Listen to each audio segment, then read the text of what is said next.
everybody might not know everyone there, but we're all a company of misfits that are all here to accept each other. So that's okay. So I guess you guys already have questions. We can jump right in. If you have a question that's like, who are you, you crazy person, what have you been? I can answer that too. What is your question? Hi, I'm Eliza. Hi, Eliza. I wanted to know what is the funniest behind-the-scenes story you have? Oh my goodness.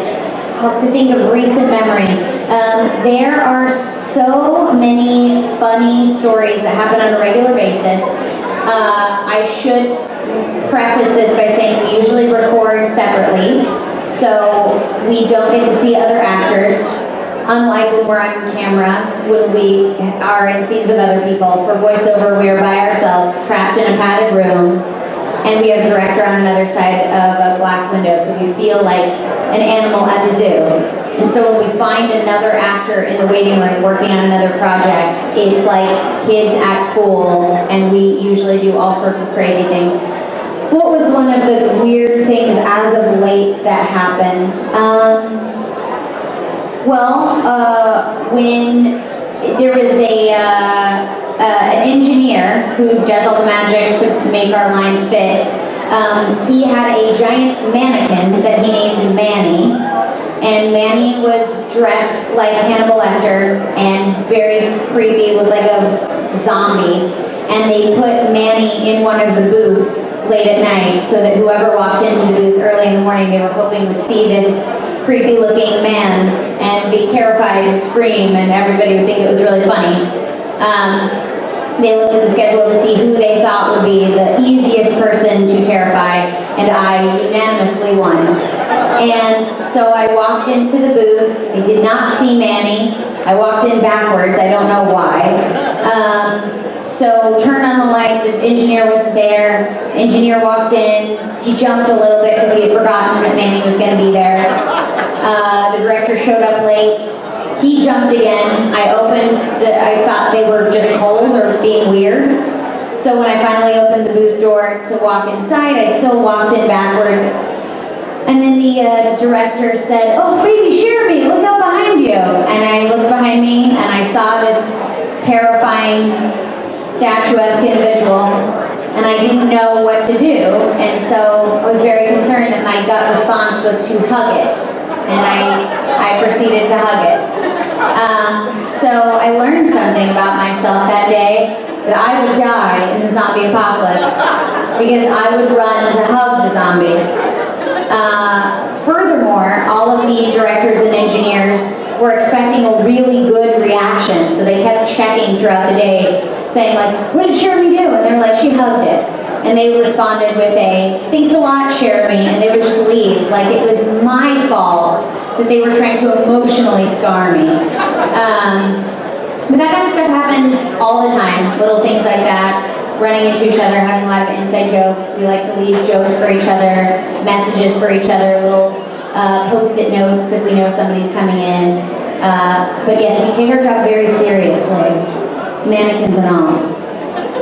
Thank you. Hi, how are you? I'm good, how are you? Doing well. Oh, it's so exciting to be here. Yes. What was your question? What was it like being in Space Channel 5, and were you like familiar with the series beforehand? I was very, very, like a little bit familiar with the series, and I was so excited to work on it.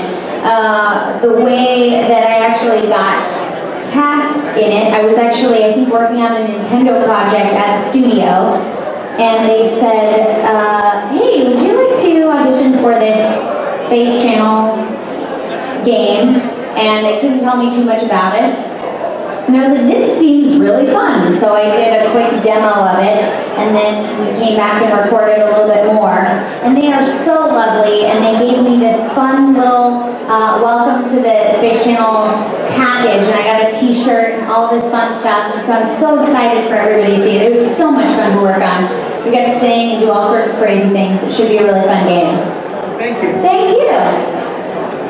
Hi, how are you? I'm good, how are you? Doing well.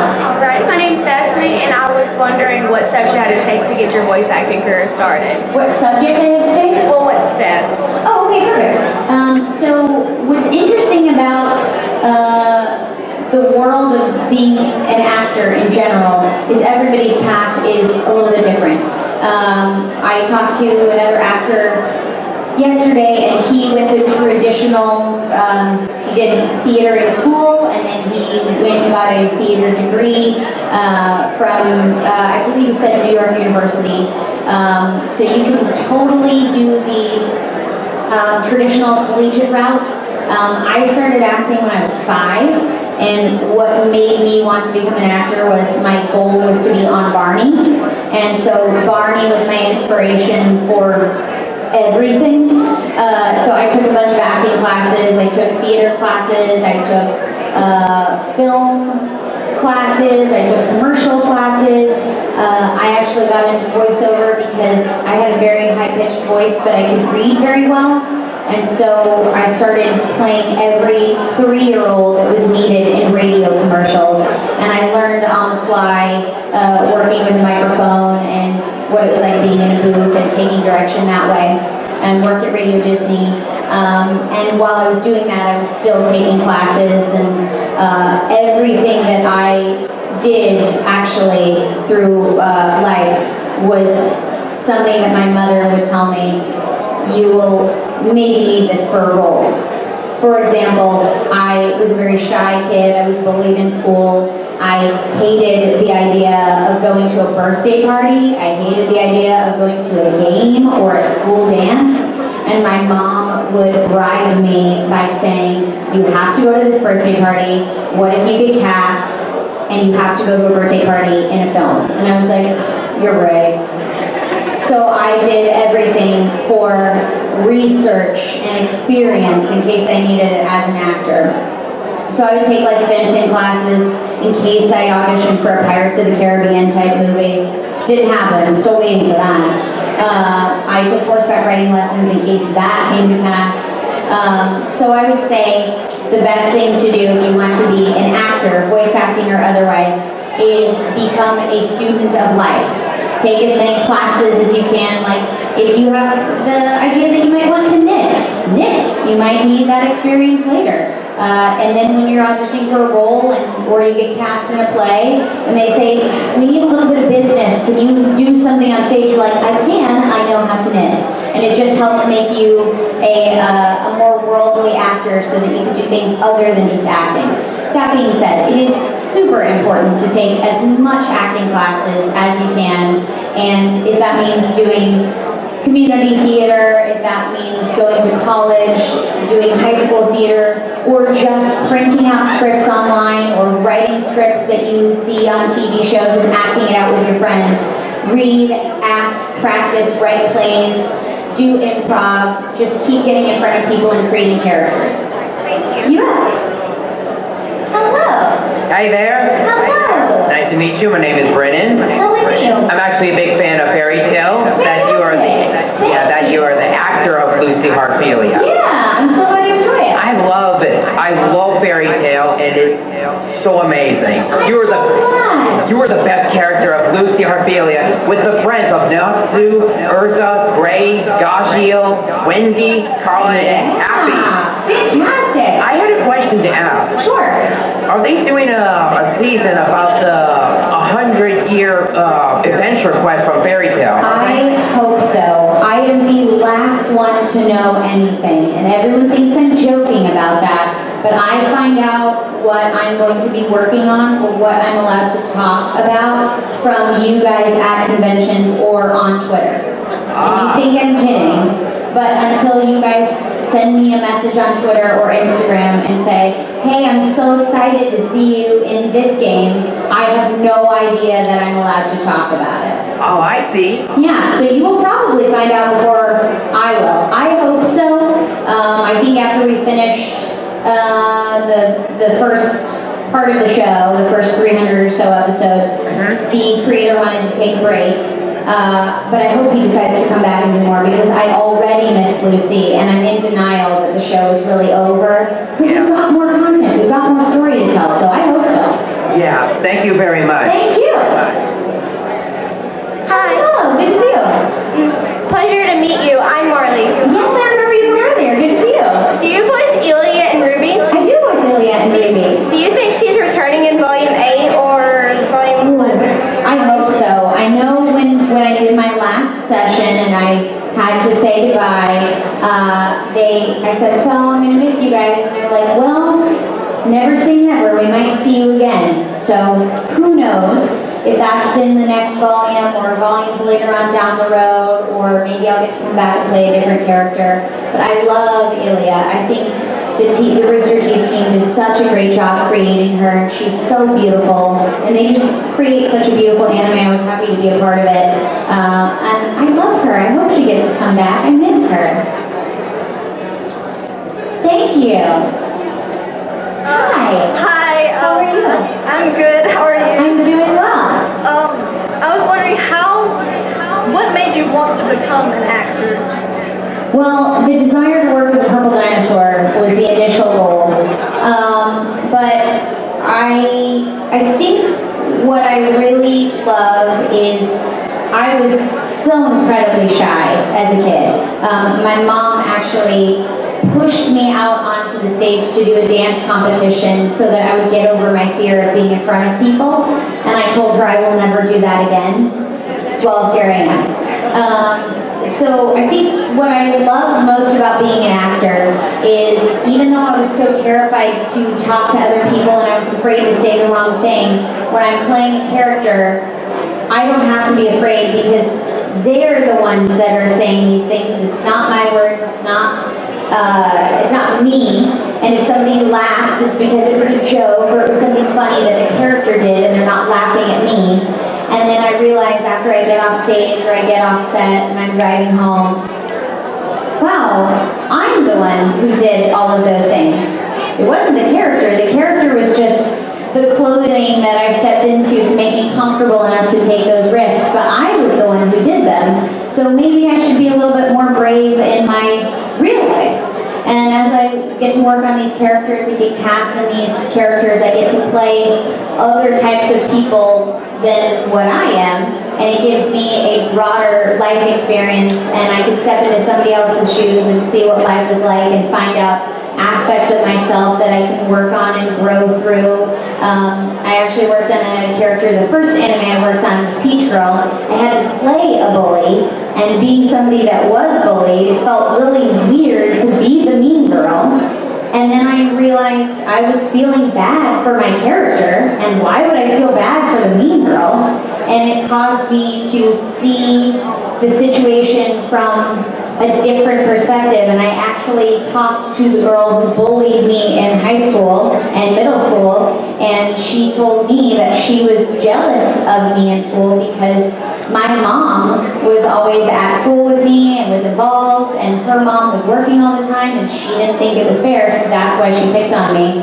And I won't say that we're friends now, but we have sort of a truce where we understood where each other was coming from. And that's one of the things that I love about being an actor, is it causes me to have to see life from other situations and be more empathetic to someone else's side other than my own. Thank you so Thank much. you. Hi. I'd like to start off just by saying, really, it is an honor, privilege, and pleasure to meet you. Oh, you are so sweet. Thank you. It's an honor to meet you. And my question is one that I have a little habit of asking almost every actor I meet who plays a bunch of roles. Out of all the characters you've played across your filmography, who would you say you'd want to have the power, skills, or abilities of the most? Oh my gosh. Because you play some powerhouses. I do. That's what's so hard. So it depends on the situation, obviously, because Asuna is a great cook. I am not. So usually I would say that, because if somebody could make delicious food for me all the time, it would save me a lot of money from eating out, and also a lot of stress from like fearing I would burn the house down. So that would be great. However, Lucy's got some pretty great powers as well, and she's got a lot of cool sparkly keys. And I'm a collector of things, so I understand the desire to have that. It would be pretty cool to also be a Sailor Guardian, purely for, well, there are many reasons, but also the nail polish changing colors is ladies know how expensive doing your nails is and how time-consuming it is to paint your own nails. If I could snap my fingers and there would be a perfect color change, that sounds like a great superpower. I could go on. They all have super cool things to do. I also have zero sword skills. When I said I did fencing, my brother and I did fencing together, and he totally annihilated me, and I had to quit because it was just killing my self-esteem. He was way better. So some of their fighting skills would be great as well. I understand. Thank you, ma'am. Thank you. Hello. Hi, How are you? I'm doing good. How are you? Fantastic. I just wanted to ask, what was it like recording the very last episode of Fairy Tale, especially the moments between Natsu and Lucy? Oh, so I was in denial the entire season that it was the end. And I thought, because we went to New York, I guess probably in October, November, 2 years ago. And I thought, man, this is going to be great. They're going to announce, we've got a 100-year quest coming. So the entire time we're doing panels, I'm like waiting for this huge announcement that never came. And so then I was like going through the whole season. I was like, okay, they're going to surprise me on the last day of recording. That's going to be special. And then we get to my last line, and the director, Kyle Phillips, who was actually the very first engineer for Fairy Tale that I had, he said, so this is your last line. And I said, yeah, my last line. He was like, no, Cherami, this is your last line. And then it all hit me that this is the last line that I was going to have with this character that I played for almost a decade. And I started crying. And he was like, do you need a moment? I was like, yes, I need a moment. And I don't know if you guys have seen the show. I know a lot of people are saving that last episode. They will not watch it until we get an announcement for 100-year quest. But her last line is really, really perfect. It's a perfect way to close out that chapter. So I filmed it, filmed me recording it, and I asked them if I could post it on Instagram when the episode premiered, and they said, yes, you can do that. So it was really, really hard. But you know, all the Natsu episodes are always great. I've worked with Todd for a really long time. He and I have actually never worked together, being in the same room, even after all these years, until last year we did an audiobook together. It's the Color World series. We've done 3 books, and there's actually a lot of the Fairy Tale cast that do the audiobooks for this. But we have the book Bluma World will be out soon, and he and I were in the same studio reading opposite each other, and that's the first time we've been in the same room acting together, which was pretty fun. Yeah, it's always fun getting to do those Lucy Natsu moments. It's that perfect will they, won't they. I told him I think we will know when the show's finally over when we get a definitive answer on the will they or won't they. Are you a Nalu shipper? Yes, ma'am. I am too. I was Nolly for the longest time, and then I realized Natsu and Lasana, they don't really feel that way about each other. They're just friends. So I'm like, we'll see. I don't think Natsu or Lucy are ready for a relationship just yet, but maybe one day. Okay, thank you. Thank you. Hello. How are you? I'm good. I'm Alex. I have like 2 questions for Ms. Busher. Okay. Do you ever get tired of some of your characters' catchphrases? Like tired of saying them over and over again?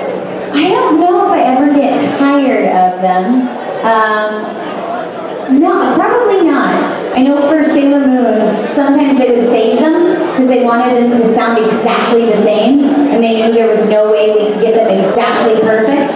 So we didn't get to say them as much because now that Sailor Moon's over, like I miss my catchphrases. I was thinking about Kaizen no Sigma. Oh yeah. And right, That's such a fun show. Okay, and the next question is, how often do you get to actually like sit down and watch like all of the anime, some of the ones or Sure. play some of the games? I definitely try to watch and play a little bit of everything. Usually after I have been, like if I've been working on a video game all day for like 6-8 hours of the day, or I've been doing anime 6 to 8 hours of the day, usually when I come home, I do not want to play a game or watch anime. I usually like want to stare at a blank wall and not see anything move.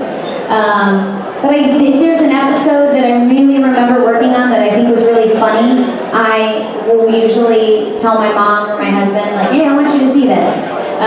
Or a game, I try to play a little bit of the games. I have actually never finished a single game that I worked on, because I've been very fortunate to work on a variety of games that as soon as I start playing one, another one comes out, and I'm like, okay, I'll table this. So, you know how some people, which I'm one of these people as well, have a stack of unfinished books that they go, oh, I feel like jumping into this story, and then they'll crack into that one. I have a stack of unfinished books and unfinished video games.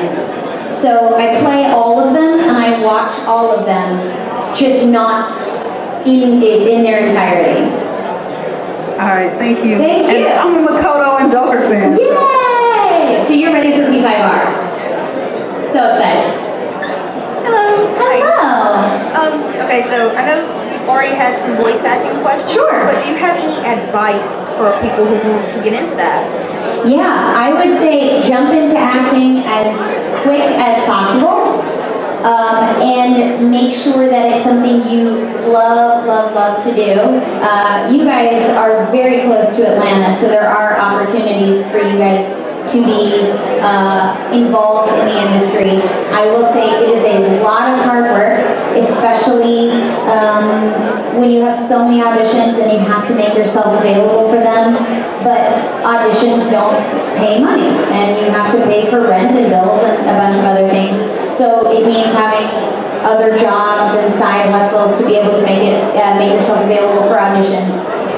And it can be really hard to put your heart and soul into something and be told no over and over and over again.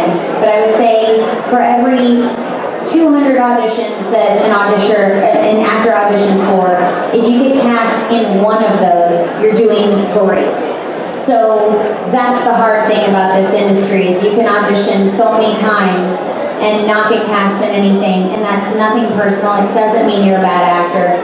So you have to keep telling yourself, keep going to class and keep telling yourself, okay, I do love doing this, and you have to do it for the love of getting to go into the audition and getting to play a character that day, not for hoping for the end result of getting to be on set or getting to be in the booth and getting to be on a red carpet or whatever the case may be. I had a manager who gave me great advice, and he said, if you can do anything in the world and be as happy as you are being an actor, you should do that. If you cannot think of anything else that would make you as happy as being an actor, then you need to be an actor. That doesn't mean that you need to make it your full-time job. You could be a teacher and then do community theater on the side. You could be somebody who works as an accountant and does voice work on YouTube or has your own YouTube channel, but you have to make it part of your life at some point to feed that aspect of your creativity. So test what works for you, but I think taking classes and having it as a part of your life in whatever way works for you at that moment, let that be successful for you, and don't let, I'm not getting cast in this, or I'm not working professionally, or I'm not getting paid. That's not what it means to be a successful actor. Being a successful actor is telling stories that are fulfilling for you, and you feel like are helping other people, and telling stories and expanding the human experience. That's what being a successful actor is. Can I have one more? Of course, yeah. So I know you've done a lot of work with Todd. I've met him twice and he's hilarious. Yeah. Do you have any funny stories about him or with So him? many funny stories with him. If you've seen Sword Art Online, you will know that Todd Haberkorn's character, Oberon, is not the coolest dude. I play Asuna, and he's not very nice to me. And Todd, I've worked with many times. He's, like you said, a hilarious guy. We were supposed to be going to a convention, and we were working on Sword Art, and the director, Alex Von David, played a certain scene where Asuna is in a hospital room, and I was so creeped out by the brilliant performance that Todd did that it just so happened that I left the studio and he had called me and left a voicemail, and I heard his voice, and I deleted the voicemail and I did not listen to it. So I can't hear this voice right now, I'm so freaked out. And I didn't call him back for like 2 days. And then when I did call him back, I said, I'm sorry it took me so long to get back to you. It's your fault. You're such a good actor. Because he scared me to death. But yeah, he's a super cool dude. He is like the older brother that I never had, which means he picks on me like an older brother does, which is kind of fun. Thank you so much. Thank you. Hi, how are you? Good. My question is, what was your favorite part about playing Lucy Heartfilia on Fairy Tale? Oh man, favorite part. Just getting to work on a show for that long and getting to see her develop over time. And she is actually working on that show is the reason that I felt like I could be brave enough to take a risk and move out to Los Angeles and keep voice acting there. So she is the reason that I took the risk and expanded my career. So I'll always be grateful to her for that. What was your favorite part about playing Elizabeth on Black Butler? Okay, if you've seen Book of Atlantic, the movie, I won't spoil anything. I don't think I've seen that one It yet. just came out a couple of years ago. We see a whole nother side to Lizzie, and I loved being super cute, bubbly, loves everything so much, but that Book of Atlantic is probably my favorite. It hit me so hard. I cried just watching the sub, and then when we got to work on it, it was really, really fun.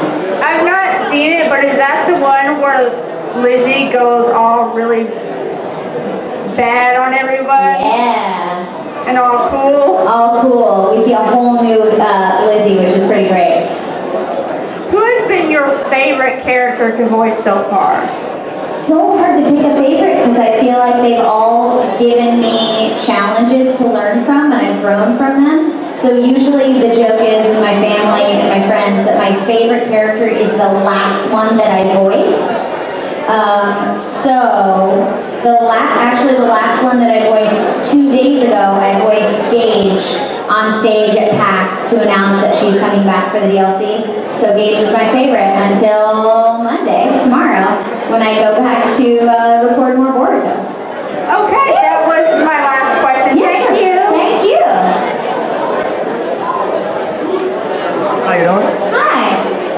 Well, I actually had 2 questions. Okay. First one, how was your day so far? Hopefully all's going well. Fantastic. Yeah, it's been great. How about yours? Oh, pretty good. I hopped on the stage, like beat nervousness like crazy, so I feel good. Very good. Awesome. But the second question is, I'm trying to become a voice actor. Sure. And the only thing I wanted to ask you was, what is the most challenging part of becoming a voice actor? Well, other than trying to make sure that you're healthy all the time, because auditions can come up at any point in time, and if you've lost your voice or it's not at its best, and you don't have your full range, you can lose opportunities that way. I think the hardest part is staying motivated when you might not be getting cast in as many things or not feeling, you've got to try to keep your confidence about you when people are telling you, you're not right for this one, you're not right for this one. Just keep telling yourself, that's fine, I might not be right for this one or for this project, but I am right. I am right just the way I am, and the role that is right for me will show up at the right time and place. So don't try to change yourself or say, well, I guess I'm not gonna make it because everybody says I'm not right. There's just not the right role for you at this moment, but it will come. So staying motivated, going to take classes even when you feel discouraged is probably the hardest thing. We'll see you when I make it. Thank you. Hi. Hi, I'm Tanner. Hi, Tanner. My first question is, what's it like playing minor characters versus playing major characters in anime? So when we come in to do like a major character where we're in multiple episodes and we have a lot of lines, we usually just go in to voice that one character, which is really fun because we have an arc, we get to watch them grow over time, but there is nothing more rewarding as an actor than getting to go in for what they call like a bit session or an incidental session, where they'll call you in and say, hey, we've got like 10 characters that we need you to do in these 2 hours. And your job as the actor is to come up with 10 completely different characters and use your full range and fill in all these random parts. I started doing big characters on a show called Dino Girl on Netflix. And I play a mole on that show, which was very funny. And then the mole got to come back and have more lines. And then I also play this random girl who sells octopus balls, which, why not? And so I gave her a southern accent, and they thought that was funny, and now she has a whole bunch of y'alls in this crazy anime. So when you do an incidental session, you don't really have a lot of rules. They're just like, go crazy, have some fun, go all over the place and create 10 characters that we've never, ever heard before. And getting to have that freedom and that creativity unleashed is such a fun session. You usually feel like totally creatively energized, which is a blast. But it can be really sad when you create a character and they only have 2 lines and you're like, oh man, now I'll never get to see this guy again. Whereas if you're doing a major character, you get to fall in love with them every single time you have that session and get to know them really, really well. My second question is, in the other room, there's they're showing anime. Have you ever done like a live dub of an anime at a con? Yeah, we did. The first time that happened was, I believe, at Otakon. We did a live dub of a couple of scenes for Gundam Iron-Blooded Orphans, and Johnny Unbosh, Kyle McCarley, Robbie Damon, and I got up and we did all these scenes, which was so scary because we didn't have the engineer there to make it fit the flaps, so we had to do the best we could. But everybody was very, very cool and understanding, and it was very fun to get to work on. And then we did it again for New York Comic Con when we premiered the final first couple of episodes of the final season of Fairy Tale. Todd, Tia, the director Tyler Walker, and myself got up and did a live dub, which was a blast because, of course, with Fairy Tale, sometimes there are 20 to 30 characters in a scene, so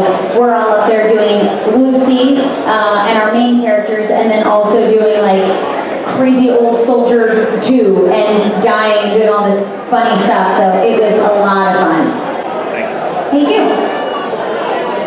Hello. Hey, what's up? How are you? I'm doing pretty good. How are you? Awesome. So I just got 2 questions. Sure.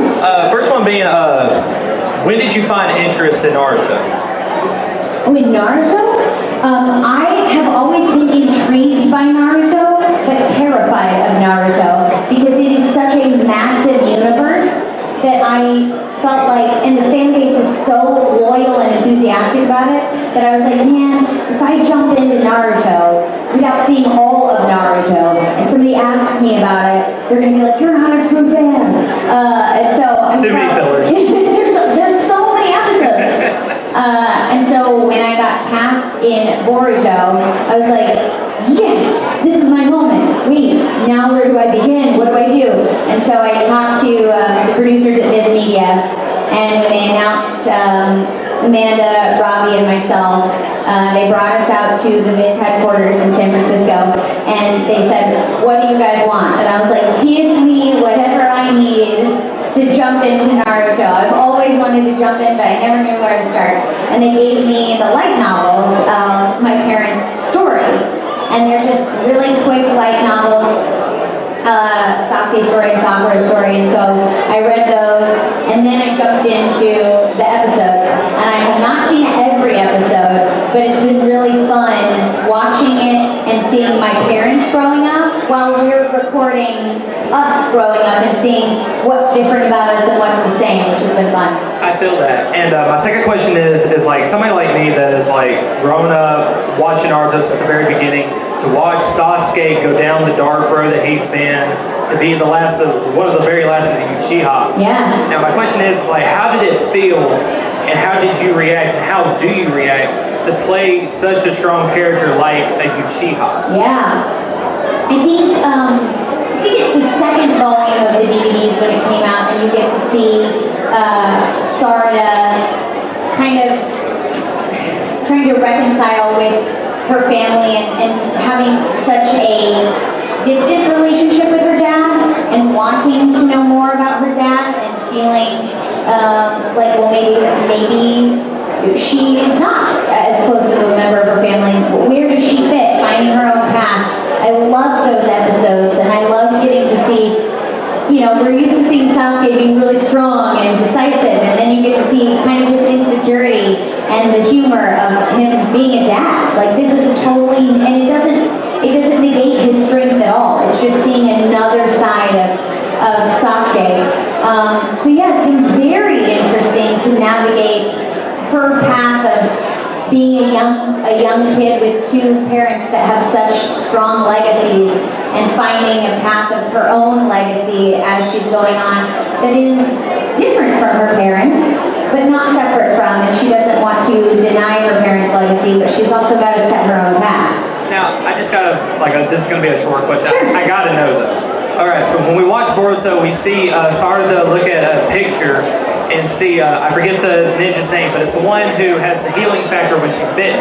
Yeah. She comes under the assumption that might be her mother. So Yeah. what my question is, I guess, does Sarada know the full extent of her clan's history with Itachi slaying the clan, the leaf being behind it, all that? I don't think she knows the full history as of yet.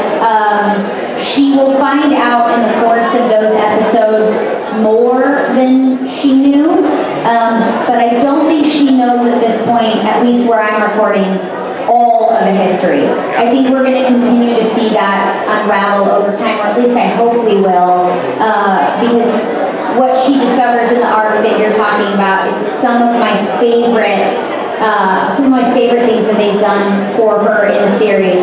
And I think that's one of the things that they're doing so well is these kids are finding out so much about their parents and the history of their parents. And I feel like as kids, we know our parents as our parents. And then when we find out, like, whoa, my dad did this in high school, or my mom was like going to rock concerts and all this stuff, you start to see your parents in a new light. And I feel like that's kind of the journey that they're going on. So I don't think she knows all of it just yet. And I hope she does, because that would be really cool to see. Thank you so much. I look forward to getting your autograph. Thank you so much.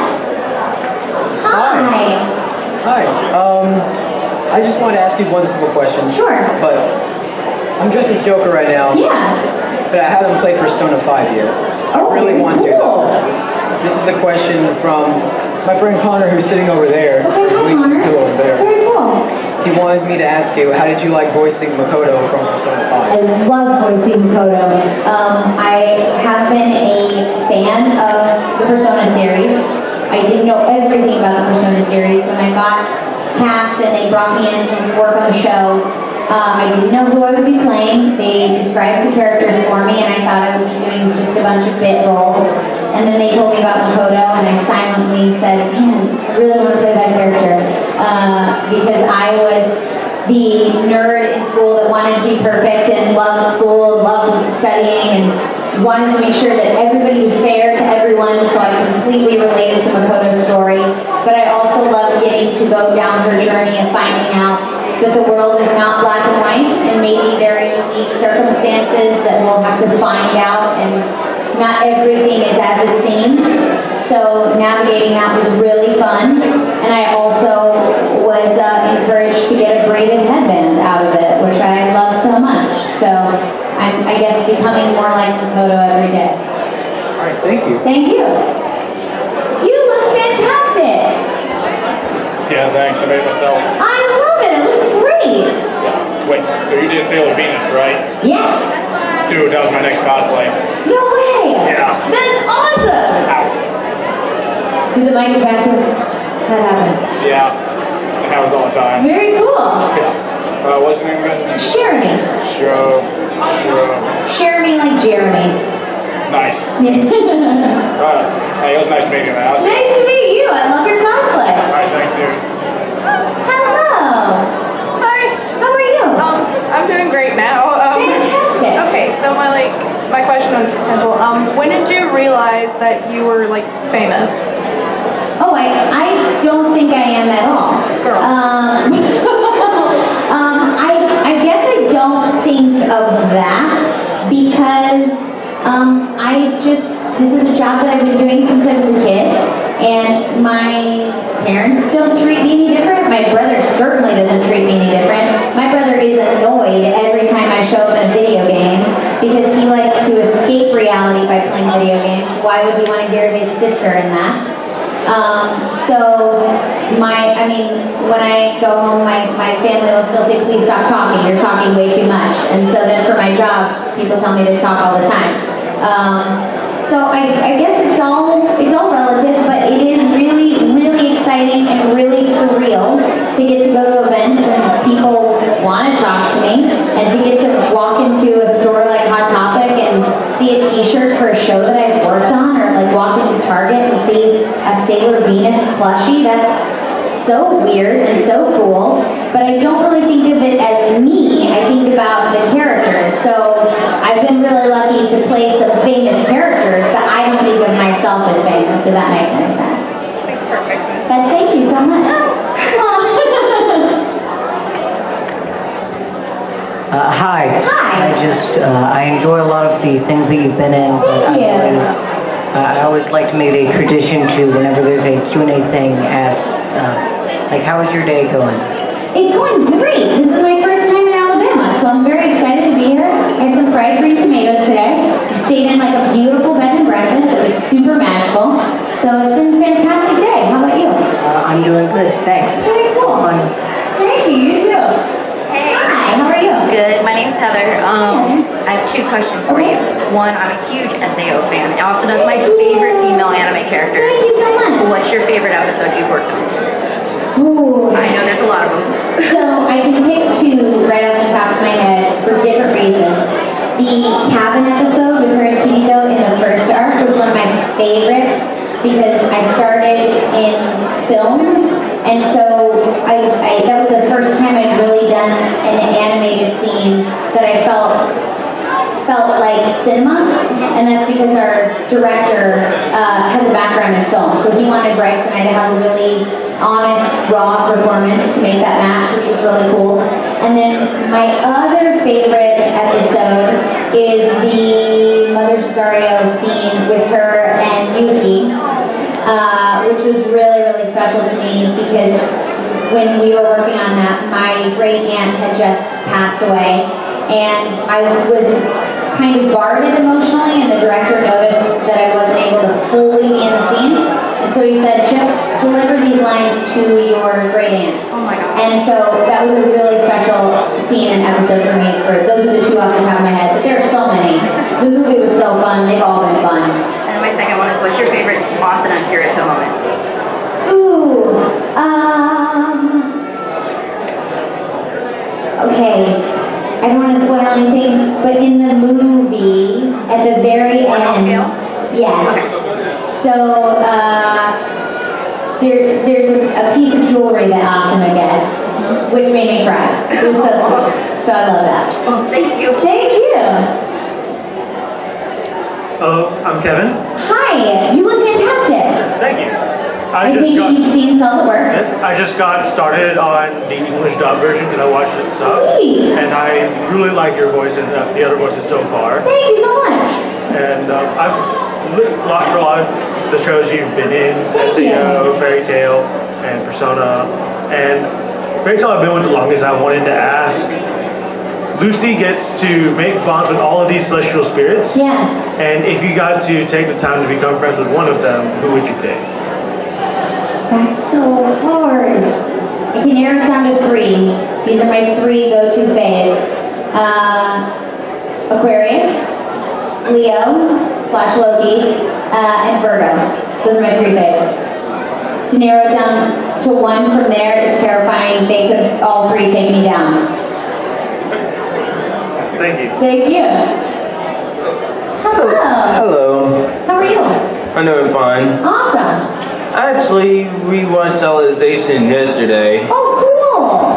And I did not know you were the voice actor of that. Oh, well, thank you. And I do have one of my friends that is a huge Persona fan and has you're from Fairy Tail, right? Yeah, absolutely. Oh, man. And I actually watched Boruto too. Oh, you do? Very cool. Thanks for watching everything. So what's your favorite part of any of those episodes? Ooh. Favorite Boruto moment. This isn't actually one of my favorite moments in the series, but this is one of my favorite moments hanging out with the actors. I'm really close friends with Robbie, who plays Mitsuki, and Amanda, who plays Boruto. And we got to go to Comic-Con, San Diego Comic-Con, to promote the show when it first came out. And getting to walk through San Diego Comic-Con with those two was a blast. They had us do all sorts of promotion, including doing the ninja run on a treadmill. And spoiler alert, we almost died. But that was probably my favorite. We almost face planted, and it was, hanging out with those guys is always a blast. Well, what about the fairy tale? What's your favorite episode in that? Favorite fairy tale episode, off the top of my head, I'll probably say was the Celestial Spirit King arc, where Lucy goes to talk to the Spirit King to get Loki back. Oh. Yeah. Which one is your favorite series of Sword Art Online that you really like doing? Oh, which of the 3 arcs? I mean, you do War Underworld, right? I gotta do the, I was gonna say, it's probably a tie between the OG first arc and then the Mother's Dario arc. Those 2 are probably my faves from Sword Art. Oh, okay. Well, thanks. Thank you. Hello. Hey there. How are you? Great. How about Awesome. you? Doing great. I'm Zachary Noah, and I'm a cartoonist. And How cool. yeah, I've also been known to draw anime from time to time. That's amazing. Yeah, most prominently the Sailor Moon franchise. Very cool. Well, thanks for watching it. Oh, and speaking of which, I have a question. Let's see. What are some of your favorite episodes focusing on Sailor Venus? I love the nurse episode. Yeah, where everybody gets hit. It's so much fun. And then the other one, this is a more recent one. She has a double, well, it's not really a double date. She goes on a date with 2 individuals. Oh She has yeah, to run Tiger back and Eye and forth. Hawkeye. Yeah. Those 2 are probably my favorite Sailor Venus ones. I'm glad you like Sailor Moon. Yeah. Have you seen Stars yet? I've seen a couple of episodes. That's awesome. And one of my favorite episodes of that season that I saw was the camping episode. That's a fun one. I love that one. Very cool. Well, I'm glad you love to draw. That's so cool. Thank you. Thank you. Hello. How are you? Hi, I'm good. How are you? Doing well. My name's Austin. And, well, so what's it like actually doing a Persona game? Because, in my opinion, you were the best character in Persona 5. Oh, that's so sweet. Thank you. I played through a second entire playthrough just to finish the social link with Makoto. Oh, thank you. I love working on the game. It's been really, really fun. And anytime I get to go back and voice more Makoto, I'm always excited. So we got to do more for P5R, and I know there's an anime out there, and I keep asking Aniplex if there's any way that we'll get to work on it. And they say, well, we know people love the game, but we don't know if fans of Persona 5 the game want to watch Persona 5 the anime. They might just like to play the game. And that's what I told them. I said, go to a convention and just do a poll. If they say no, then we'll drop it. But they did a poll, and it was unanimous that you guys would like an anime. So they went from a absolutely not to we'll think about it. So hopefully we'll get to do the anime because I miss Makoto. I love her. I'm glad you like her too. I do love her. Oh yeah, well thank you. Thanks guys. Let me see if we have any more. Oh, do autographs or more? Yay! Okay, perfect. We're doing charades.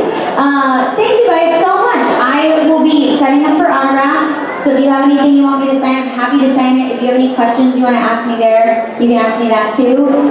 Thank you guys